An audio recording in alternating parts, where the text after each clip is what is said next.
మన మధ్య జరిగిన ఈ సుదీర్ఘ ఇంటర్వ్యూలో చాలా ఇష్యూస్ మీద మీరు మాట్లాడారు. సార్, ప్రభుత్వం ప్రతిష్టాత్మకంగా భావిస్తుంది, అందరికీ డబుల్ బెడ్రూమ్ ఇల్లు ఇస్తున్నామని కూడా చెప్తోంది. మీ నియోజకవర్గంలో ఎవరికి డబుల్ బెడ్రూమ్ ఇల్లు రాలేదంటారా? రాలేదంటారా అని అంటే రాలేదని చెప్పలేను. ఎందుకంటే మా పడంచెరు కాన్స్టిట్యున్సీలో ఎమ్మెల్యే గారికి మాత్రం ఎమ్మెల్యే క్యాంప్ ఆఫీస్ కట్టివ్వడం జరిగింది. అంటే ఆయనకు ఒకరికి మాత్రం వచ్చిందండి. ఎందుకంటే ఈరోజు మా కాన్స్టిట్యున్సీలో ఎమ్మెల్యే గారు బీద పరిస్థితిలో ఉన్నారు కాబట్టి క్యాంప్ ఆఫీస్ కట్టుకోలేని పరిస్థితిలో ఉన్నారనే ఉద్దేశంతో అక్కడ క్యాంప్ ఆఫీస్ కట్టించిర్రు. మరి ఒక పెద్ద దిక్కైనటువంటి ఎమ్మెల్యే గారికి అయితే కట్టించిరు. ప్రజలు ఆస్తిపరులు అనుకుంటున్నారేమో ఈరోజు ప్రభుత్వం.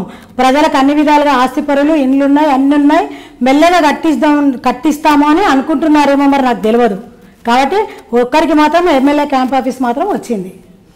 సార్, మీరు నియోజకవర్గంలో ప్రజా సమస్యల మీద స్పందిస్తున్నారు, రాజకీయాలు చేస్తున్నారు, మీరు ఫైటింగ్ స్పిరిట్తో ముందుకెళ్తున్నారు. అంటే ఇది అంజిరెడ్డి గారిని పెళ్లి చేసుకున్నాకనే ఈ ఫైటింగ్ స్పిరిట్, ఈ ధైర్యము, ఈ తెగవచ్చా, లేదు మీరు చిన్నప్పటి నుంచి స్కూల్ డేస్ నుంచే ఈ రకమైన మనస్తత్వం ఉందా మీకు? అంటే నేను చిన్నప్పటి నుంచి కూడా ధైర్యంగానే ఉండేదాన్నండి.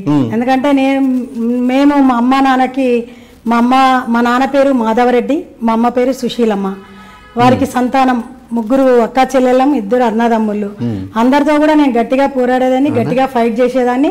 అప్పట్లో మా ఊర్లో కూడా మా నాన్న వాళ్ళు పోలీస్ పటేన్లు కాబట్టి ఊర్లో ఎటువంటి ఇష్యూస్ వచ్చినా ఏవొచ్చినా కూడా మా నాన్న వాళ్ళు 4 అన్నదమ్ముళ్ళు దేనికి భయపడకుండా, ప్రజలకి ఎటువంటి సమస్యలు వచ్చినా కూడా, అంటే అప్పుడు ఊర్లలో పోలీస్ పటేన్లు అంటే తెలుసు, ఇంటి ముందర ఒక పంచాయతీ పెట్టేసి అరుగుల మీద కూర్చొని చెప్పేవాళ్ళు.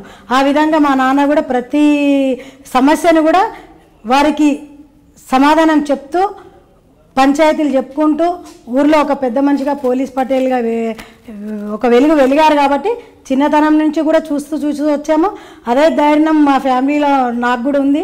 నేను అందరినీ కూడా ఎదిరించుకుంటూ, అంటే ఏదానికైనా కూడా ధైర్యం, ఎప్పుడూ నా ధైర్యాన్ని నేను కోల్పోకుంటూ వచ్చేదాన్ని. తర్వాత మ్యారేజ్ అయిన తర్వాత అత్తగారింటికి వచ్చిన తర్వాత అక్కడ కూడా అదే ధైర్యంతో ఉన్నాను.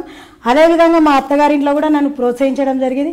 అందరు కూడా నన్ను, అంటే నా ధైర్యానికి నేను అనేదానికి కూడా అందరు సంతోషపడేవాళ్ళు, అందరు కూడా నాకు ప్రోత్సహిస్తూ వచ్చారు. కాబట్టి ఇప్పుడు అక్కడ పుట్టింట్లో, ఇటు అత్తారింట్లో, తర్వాత ఇప్పుడు ప్రజలల్లో కూడా అదే విధంగా నేను వెళ్తూ ఉన్నాను. వారి ప్రోత్సాహం అక్కడ పుట్టింటి వాళ్ళది, ఇక్కడ అత్తగారింటిలో కూడా ఫుల్ మాకు భార్యాభర్తలు ఇద్దరికీ కూడా వారి ప్రోత్సాహం మాకు నిండుగానే మెండుగానే ఉంటుంది.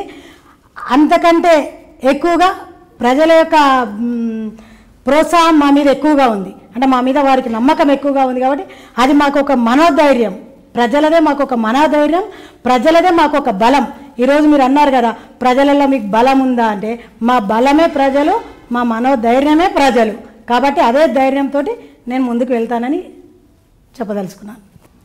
2019 ఎన్నికల్లో కాంగ్రెస్ టికెట్ తనకు తప్పకుండా వస్తుందని గోదావరి గారు చాలా ధీమాగా ఉన్నారు. టికెట్ వచ్చినా రాకపోయినా, టికెట్ వచ్చి గెలిచినా గెలవకపోయినా తానైతే ప్రజల పక్షాన ఉంటాను, ప్రజల కోసమే ఫైట్ చేస్తూ ఉంటానని చెప్పి గోదావరి గారు అంటున్నారు. Thank you madam. Thank you sir, నమస్తే.